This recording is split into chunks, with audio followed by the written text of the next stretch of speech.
जय श्री कृष्ण। इस दुनिया में दो तरह के इंसान हैं।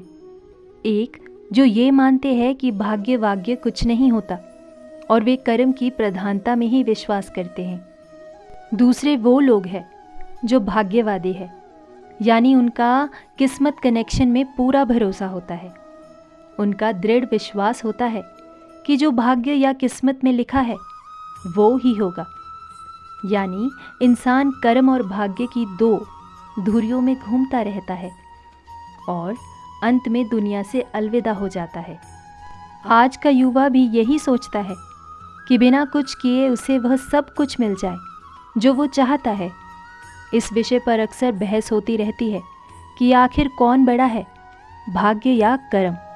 जब अर्जुन ने कुरुक्षेत्र में अपने सर्वजनों को युद्ध के लिए अपने सामने खड़ा पाया तो उसका शरीर निस्तेज हो गया, हाथों से धनुष छूट गया, प्राहित मनुष्य के सामने वह धरती पर गिर गया। तब भगवान श्री कृष्ण ने उसे गीता में कर्म ज्ञान का उपदेश दिया।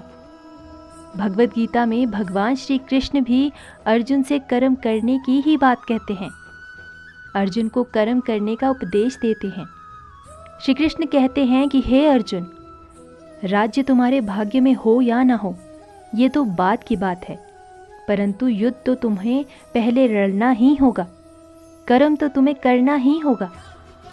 दोस्तों, कर्म बड़ा या भाग्य, इस पर हम आपको एक बहुत ही सुंदर कहानी सुनाने जा रहे हैं। एक जंगल के दोनों ओर अलग अलग राजाओं का राज्य था और उसी जंगल में एक महात्मा रहते थे जिन्हें दोनों राजा अपना गुरु मानते थे। उसी जंगल के बीचों बीच एक नदी बहती थी। अक्सर उसी नदी को लेकर दोनों राज्यों के बीच झगड़े होते रहते थे। एक बार तो बात बिगड़ते बिगड़ते युद्ध तक आ पहुंची। कोई भी राजा सुलह को तैयार नहीं था, तो युद्ध तो निश्चित ही था। दोनों राजाओं ने युद्ध से पहले महात्मा का आशीर्वाद लेने की सोची और पहुंच गए जंगल के उस कुटिया में जहां महात्मा रहते थे। पहले एक राजा आया और उसने महात्मा से युद्ध में विजय का आशीर्वाद मांगा।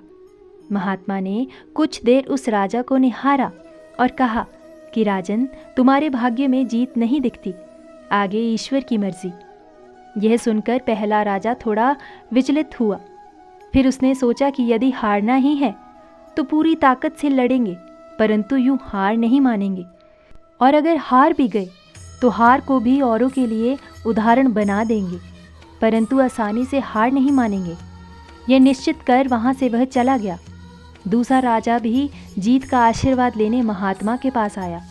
उनके पैर छुए और विजय श्री का आशीर्वाद मांगा। महात्मा ने उसे भी कुछ देर निहारा और कहा कि बेटा, भाग्य तो तुम्हारे साथ ही है। यह सुनकर राजा तो खुशी से भर गया और वापस जाकर निश्चित हो गया जैसे कि उसने युद्ध तो जीत ही लिया हो। अंत में युद्ध का दिन आया। दोनों सेना एक दूसरे के आमने सामने थे और युद्ध का बिगुल बज गया। युद्ध प्रारंभ हो चुका था। एक तरफ की सेना ये सोचकर लड़ रही थी कि चाहे किस्मत में हार हो, पर हम हार नहीं मानेंगे, हम अपना सर्वश्रेष्ठ कोशिश करेंगे। और वहीं दूसरी तरफ की सेना एक निश्चित मनसाहिकता के साथ लड़ रही थी कि जीतना तो हमें ही है, तो घबराना कैसा। लड़ते लड़ते दूसरी सेना का राजा के घोड़े के पैर की नाल भी निकल गई और घोड़ा लड़खड़ाते लगा, पर राजा ने ध्यान ही नहीं दिया, क्योंकि उसके दिमाग में एक ही बात चल रही थी कि जब जीत मेरे भाग्य में ही है, फिर किस बात की चिंता।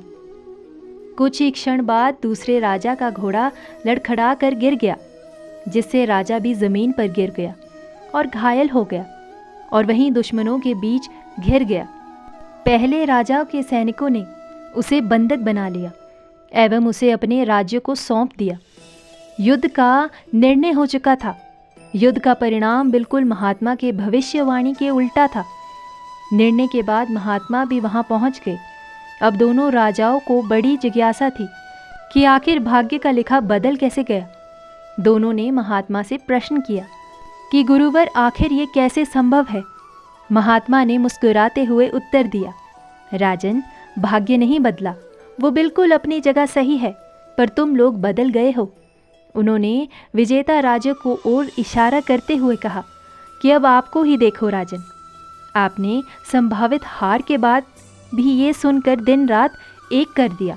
सब कुछ भूलकर अपना जबरदस्त तैयारी में जुट गए, ये सोचकर कि परिणाम चाहे जो भी हो हार नहीं मानूंगा। खुद हर बात का ख्याल रखा, खुद ही हर रणनीति बनाई, जबकि पहले आपकी योजना सेनापति के भरोसे युद्ध लड़ने की थी। अब महात्मा ने पराजित राजा की ओर इशारा करते हुए कहा कि राजन, आपने तो युद्ध से पहले ही जीत का जश्न मनाना शुरू कर दिया था। आपने तो अपने घोड़े की नाल तक का ध्यान नहीं रखा। फिर आप इतनी बड़ी सेना को कैसे संभालते और कैसे उनको कुशल नित्वेत देते? और हुआ वही जो होना लिखा था। भाग्य नहीं बदला, पर जिनके भाग्य में जो लिखा था उन्होंने ही अपना व्यक्तित्व बदल दिया। फिर बेचारा भाग्य क्या करता? दोस्तों, हमें इस कहानी से ये सीख मिलती है कि भाग्य उस लोहे की तरह वही खींचा चला जाता है जहाँ कर्म का चुंबक हो। हम भाग्य की अधीन नहीं हैं, हमें तो स्वयं भाग्य की निर्माता है। ये सत्य है कि भाग्य भी उन लोगों का साथ देता है जो कर्म करते हैं। किसी खुरदरे पत्थर को चिकना बनाने के लिए हमें उसे रोज घिसना होगा। ऐसे ही जिंदगी में समझे, हम जिस भी क्षेत्र में हो, स्तर पर हो, हम अपना कर्म करते रहे बिना फल की चिंता किए। धन्यवाद। जय श्री कृष्ण। राधे राधे।